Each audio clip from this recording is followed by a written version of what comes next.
थक कर मैं वापस अपनी दुनिया में लौट आता हूं और जीवन की हलचलों में सब कुछ भूल जाता हूं। तभी रात के सन्नाटे में वही शरारत भरी खिलखिलाहट गूंजती है और फैल जाती है चांद में तो नन्ही बाहें मुझे एक टक देखती हुई तो निर्मल आंखें। मैं पागल होकर चांद को अपनी बाहों में भर लेना चाहता हूं, लेकिन थक जाता हूं, हार जाता हूं। तभी दूर मधुर स्वर में कोई तुतलाती सुबह से जैसे मुझे सांत्वना देते हुए कह रहा हो, मैं आ रहा हूं, मैं आ रहा हूं।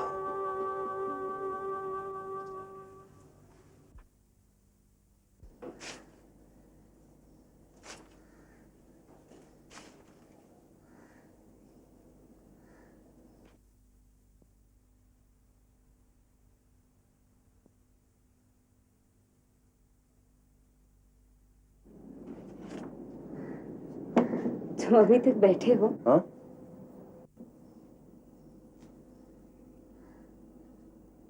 क्या बात है? जाना नहीं है? जाना है। तो फिर किसी का इंतजार है? अर्चना क्यों नहीं आई अब तक?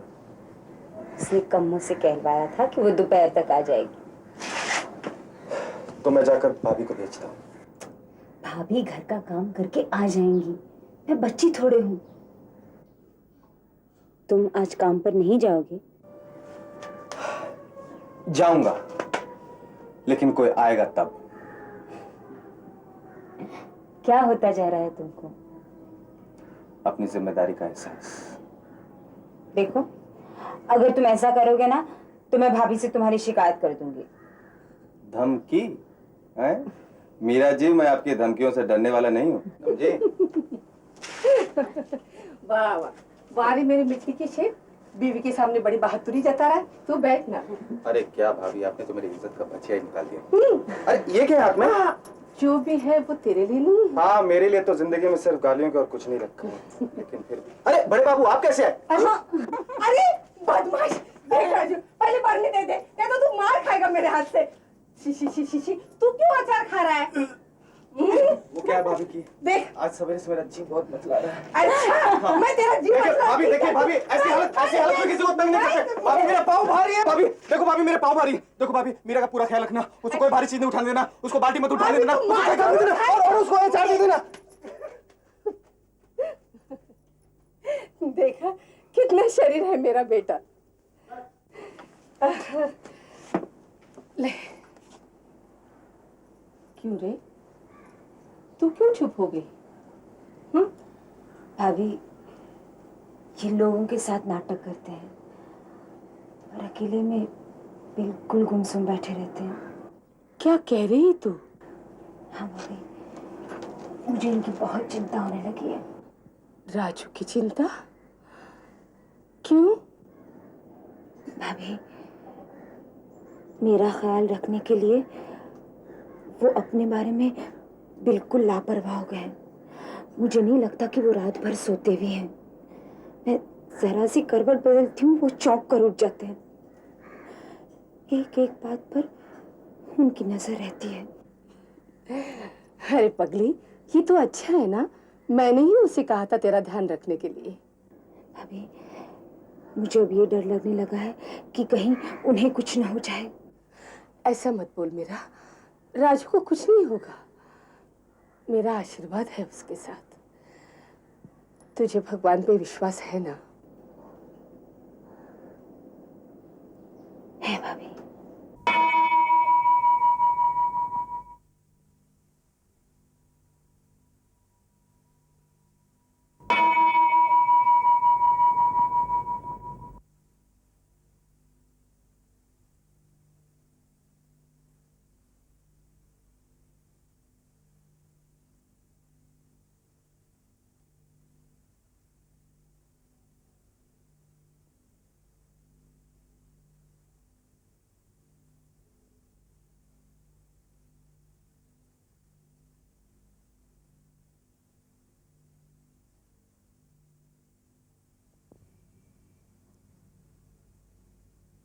माँ,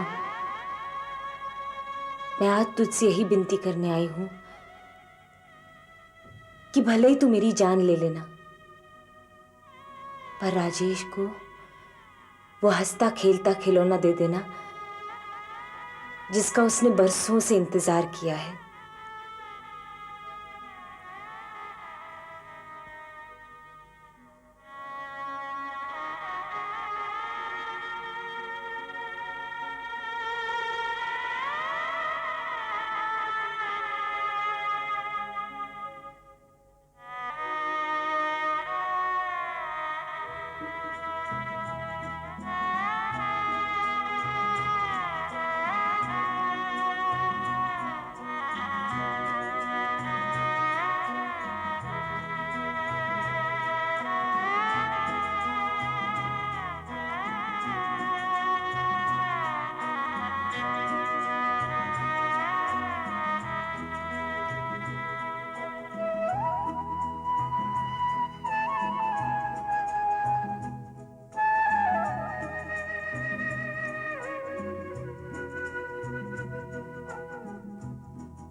आज तक मैंने तुझसे कभी कुछ नहीं मांगा। आज मैं सिर्फ इतना कहने आया हूं कि अब अगर मैंने कुछ खो दिया तो तुझ पर से मेरा विश्वास हमेशा के लिए उठ जाएगा।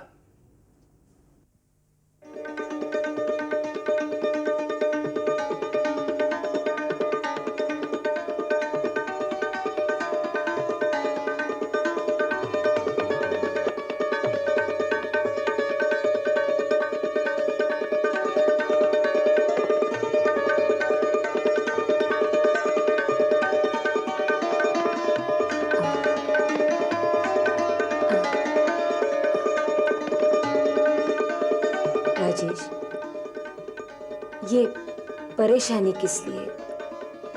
यही ना कि मैं मर जाऊंगी। मैं मर भी गई तो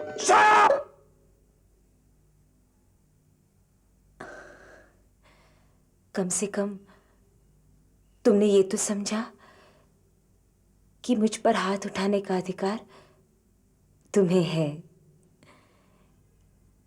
इससे ज्यादा खुशी मुझे और क्या हो सकती है? माफ करना, मैं अपने होश हवास खो बैठा था। मौत शब्द से मैं घबरा गया हूं, डर गया हूं मैं। राजेश, अगर इस दुनिया में हर औरत पहले बच्चे को जन्म देते वक्त मर जाती तो न तुम होते, न मैं होती, न कोई होता। तुम परेशान न हो, तुम्हें परेशान देखकर मैं परेशान हो जाती हूं। I'm sorry, Meera. I'm really very sorry।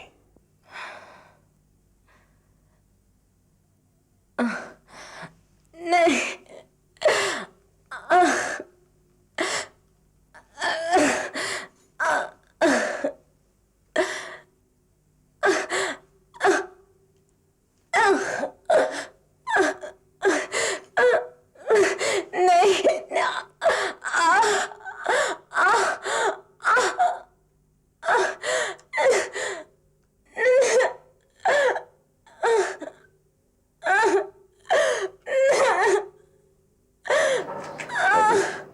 इतना परेशान होने की कोई बात नहीं, सब ठीक हो जाएगा।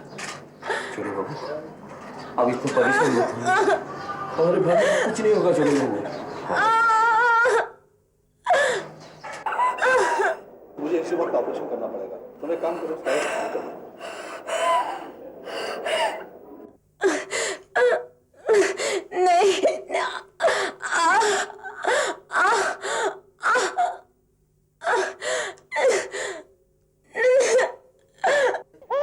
राजेश बाबू, आप बाप बन गए, बहू के लड़का हुआ है। दोनों ठीक तो है ना? हाँ बिल्कुल ठीक है, आप चिंता मत कीजिए। अरे मुबारक हो, हम दोनों चाचा बन गए। राजेश, तूने हमारी जीवन की हर कमी को पूरा कर दिया।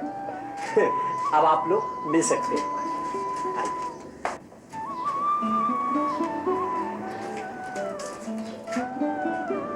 नर्स जी, पेशेंट का जरा ख्याल रखिए। और कोई जरूरत पड़े तो मुझे अंदर से बुला लो। जी।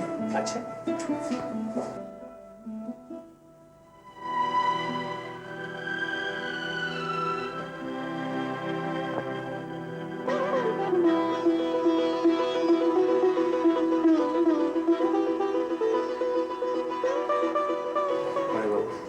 आपका पुत्र।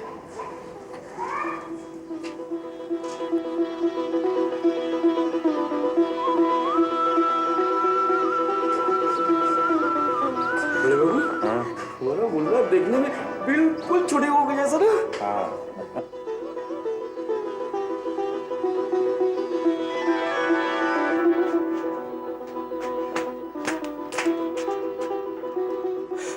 मीरा, तुम्हारे घर मुन्ना है, मैं खुशी से पागल हुआ जा रहा हूं।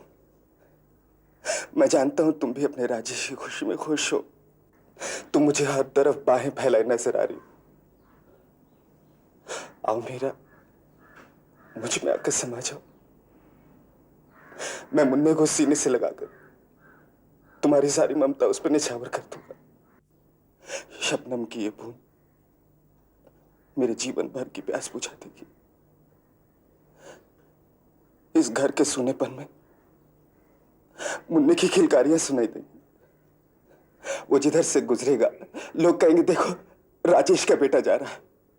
तुम्हारे राजेश का बेटा मेरा, तुम्हारा बेटा, तुम्हारा बेटा मेरा। ए सुंदर, मुसीबत लड्डू ठीक से बांटना। और मुसीबत ये चिट्ठियां नहीं है, लड्डू है लड्डू। हाँ देखो, किसी को कोई शिकायत नहीं होनी चाहिए। मुझे दीजिए ना भाभी।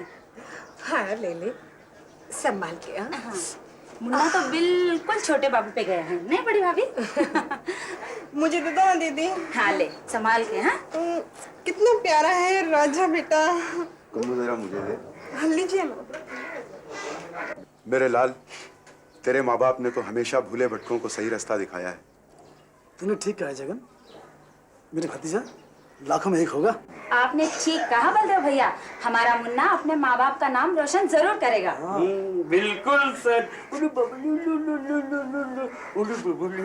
देख देख देख, अभी से होठों पर छोटे बाबू की तरह मुस्कुराहट, और देखने का अंदाजा बिल्कुल छोटे बाबू की तरह। बड़े भाभी, हम मुन्ना का नाम क्या रखेंगे? ए सुंदर, मुन्ने का नाम सुंदर मुसीबत जैसा घटिया नाम नहीं रखेंगे। हमारा मुन्ना इतना बड़ा आदमी बनेगा जिसका हमने सपना भी नहीं देखा होगा। जरूर। मैं इसे बड़े भाभी, मुन्ने का नाम प्रदीप रखा जाए। नहीं नहीं नहीं नहीं भाभी, मुन्ने का नाम ना किरण रखा जाए। नहीं नहीं भाभी, मुन्ने का नाम तो सूरज रखा जाए। अरे बाबा, इसको जन्म देने वाले माँ बाप को तो इसके लिए कुछ सोचने दोगे या नहीं? अरे कमला, हाँ? इन लोगों को इतनी समझ होती तो क्या हम वक्त से पहले बूढ़े हो जाते? हटो जी। ला मुन्ने को दी। अले। मेरा मुन्ने को अंदर ले जा, बहुत थक गया है मेरा लाल। ले थोड़ा दूध पिला दे। अरे वाह बड़े भाभी, आपने मुन्ने को अंदर क्यों भेज दिया? अरे पगली, तू जब माँ बन जाएगी ना तो इस सवाल का जवाब तुझे खुद ही मिल जाएगा। समझी? पगली कहीं की।